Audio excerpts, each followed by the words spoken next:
Hello, my dear friends, and welcome to Dr.Monkey, where we laugh together and cry together, but hopefully take something away to treat each other a little better. Here's some interesting stories. One about OP's sister-in-law who had to live through one of the most terrible things. She's innocent, but was about to go to jail because of cruel lies. Please subscribe if you haven't, and I hope you'll enjoy it. Story 1. This happened in 2017 and involves two lengthy lawsuits, one of which lasted a year and a half and the other almost 2. I'm not directly involved in it, as it happened to my sister-in-law. Back in 2017, my sister-in-law, SIL for short, was in her final year for nursing school. She was required to intern as a trainee nurse for 6 months. She chose to join a private school for her internship. It was one of those international private schools, where kids of ultra-rich parents go. Part 1. The Incident. 15th of August. 15th of August is India's Independence Day, and there was a celebration in the school. It was your usual flag ceremony with flag march by students and a student band. Some plays by students depicting events of freedom movement. Some cultural exhibition put together by each class, food and game stalls by teachers, etc. At the end of the day, top 3 class performance plays and cultural exhibitions were awarded, and select students were given a certificate of excellence for outstanding performances. Everything was going normal in the beginning, but a student collapsed during the parade, so he was brought into the doctor's office. Doctor checked him and found he was running moderate fever. He was also slightly dehydrated. So the doctor gave him some medicines, asked my sister-in-law to give him the glass of glucose water. He scolded the kid for participating in the parade while in fever and wrote him a note excusing him from any further activity. He then asked the kids if his parents were present, and the kid said that his mother was there. So the doctor told him he could go home if he wanted, or he could sit in shade with his mother and watch the rest of the ceremony. The kid asked if he could just stay there and rest a while. So the doctor said that he could use one of the beds to take a nap. Since there was nothing else to do in the office, the doctor excused himself to go have something to eat from one of the stalls, leaving my sister-in-law and a janitor in the office. Hardly 5 minutes later, the mother, EM, marched in the office and went directly to check on her child. My sister-in-law tried to tell her that the kid was running a fever and taking a nap, but EM ignored her. She shook the kid and asked him how he was feeling. The kid said, "Fine." EM said, "Good. Now get up. You gotta get ready for your play, sweetie. Everyone else is already dressed up." My sister-in-law tried to explain. "He is running a fever. He wants to rest." EM replied, "Oh, it's fine. He's fine. Aren't you, sweetie?" The kid just looked at my sister-in-law. My sister-in-law said the doctor excused him from all other activities. It would be better if you just take him home and let him rest. EM said, "It is just a play. I'm sure my sweetie can handle it. He's a tough man. Isn't that right, sweetie?" My sister-in-law tried again. It would be better for him to just rest. He is still under fever. And with that, EM lost her mind. She screamed to my sister-in-law's face, "Oh, you know what's better for him. I'm his mother. I know what's best for him. How dare you? My son is the top of his class, and he is playing the most important part in the play. He is the best. If he doesn't participate in the play, he will not get the certificate of excellence. He needs to stay at the top of everything, or else he'll become the laughing stock. So don't you dare tell me what's best for him." The kid, seeing his mother losing her mind, stood up and said to my sister-in-law with a smile, "It's okay, sister. I'm fine. Thanks for caring for me." Shocked and stunned, my sister only managed to say, "Let me call the doctor." EM retorted, "I come from a family of doctors. My father is the director of a well-known private hospital. You people aren't even qualified enough to work in a hospital, huh?" She grabbed the arm of her child and marched away. My sister-in-law called the doctor, who said, "Well, it's her child. What can we do? We did our part." About an hour later, the same kid was rushed in again, as again he collapsed during the play. The doctor checked on him, gave him an injection, and asked him to be transferred to a hospital immediately, as the kid was unconscious and not responding. An ambulance was called and the kid was taken to the hospital.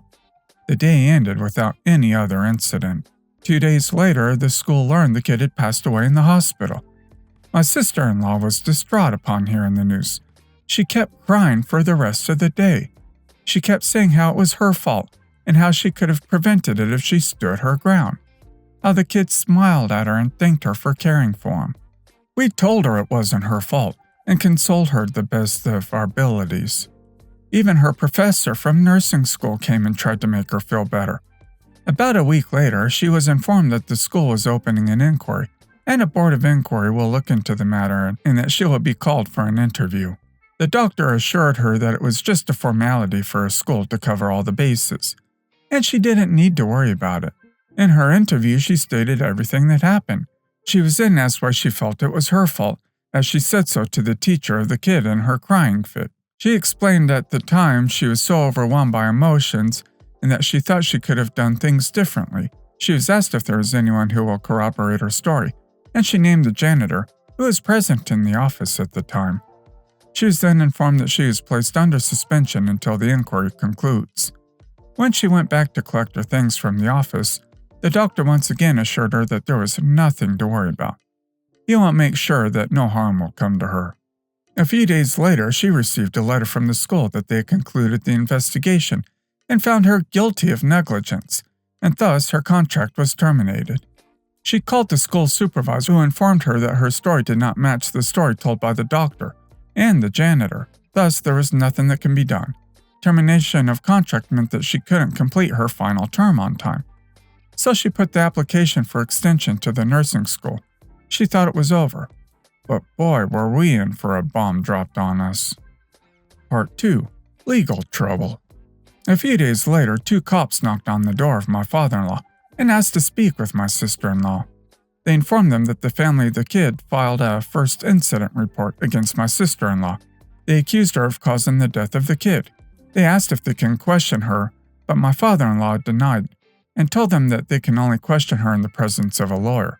So the cop asked her to come to the police station the next day for questioning.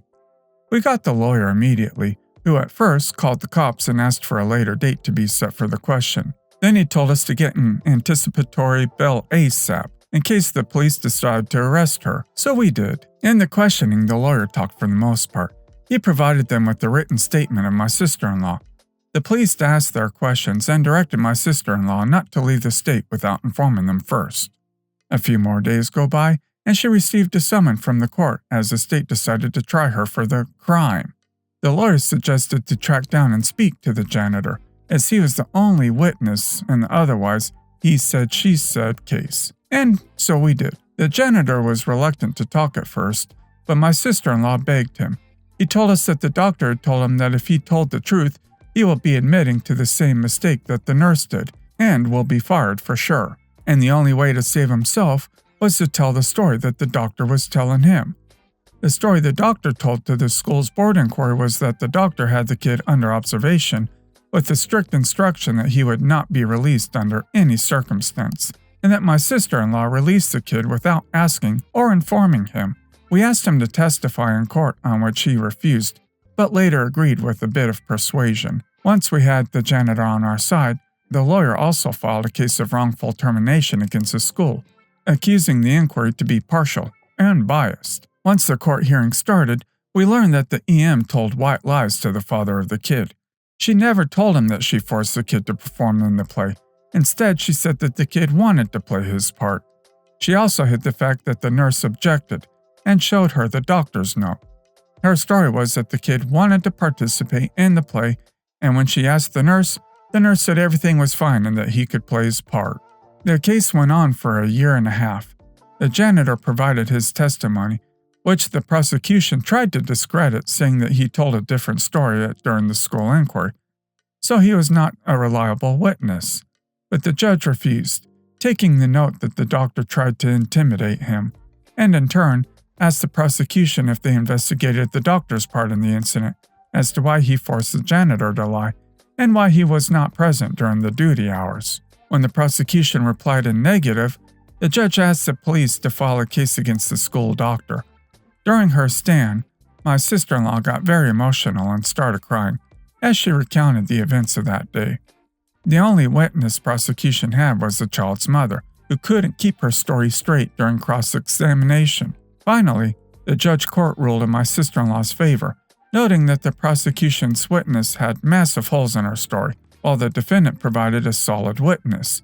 He also noted that even if prosecution was to be believed, the defendant, being only a trainee nurse, wasn't even qualified to release the student, and by taking the kid away without the doctor's expressed opinion, the responsibility of the consequences fell on the mother of the child. He also commented on the school's mismanagement by not having a fully qualified nurse. They were in violation of federal laws. He scolded the prosecution for having tunnel vision and going after the defendant, who is obviously innocent and a vulnerable young girl herself. After the court ruled in our favor, the school decided to settle the wrongful termination case. It was finalized last month, and we can finally put this all behind us.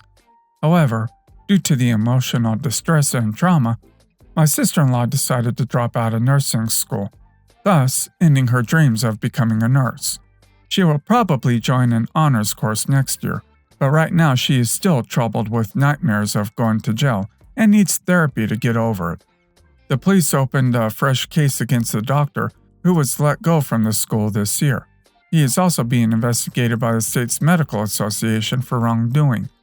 If found guilty, he will be barred from practice. We have no information on EM and her husband. So many things she could sue for here. I would get back to that lawyer and talk about options. Your sister-in-law has mental issues relating to this garbage they put her through. They should be paying for getting her the help she needs. EM should also be brought up on charges in the wrongful death of her son. She was told that the doctor's orders were to keep her son rested, and she refused. His death is on EM's hide, not your sister-in-law's. Best wishes to your sister-in-law. I hope she finds a new path that she will love. Story 2. I had only a living paternal grandmother growing up. I tried to bond and form any form of emotional connection, but it only caused me not to be related to her by blood. I would not get compared to her favorite grandchildren. She would constantly abuse me emotionally. She told me constantly that I was the black sheep of the family, and told me I wasn't going to succeed in life, which is why I tried to hurt myself, because she motivated me most of the time. The last straw for me was when my older brother died, and she told my grieving parents that another filthy soul out of this world.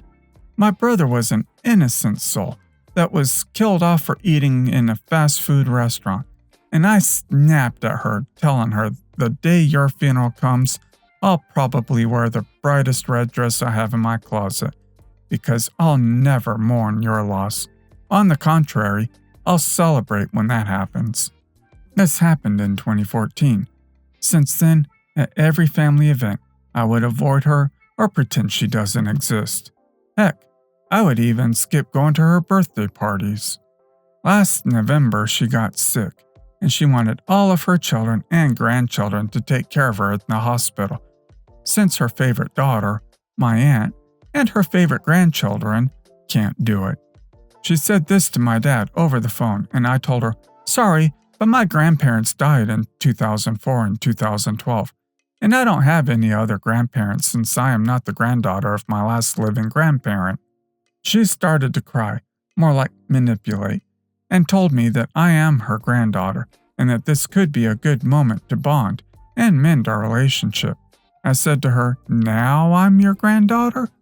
I needed you for 26 years, but in those 26 years, you broke me emotionally, and I can't since I study and work. Plus, there is no relationship to save." I hung up from my father before she could say anything.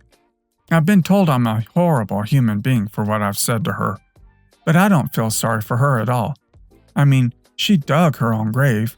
Now she can go lie in it for all I care. That's karma for you. Do not help her. She will critique everything you do and will feel entitled to any piece of your time whether you're actually free or not. Furthermore, When she finally gets out of this world, no one will acknowledge your efforts or even thank you. Trust me, it's not worth it. Story 3. This was years ago, so forgive me if I'm fuzzy on the details, but I think it's a funny story. Once when we were visiting my grandma, my dad offered to take us to McDonald's. It was the holidays, so the place was packed, but we managed to grab the last free table, and my dad left us with my gran to save while he got the food. While we were waiting, this couple with a girl a little older than me comes up and asks my gran to move. She tells him sorry, no, we're just waiting on food, thinking that they thought we'd finished. The woman tells her she should move because it's their table.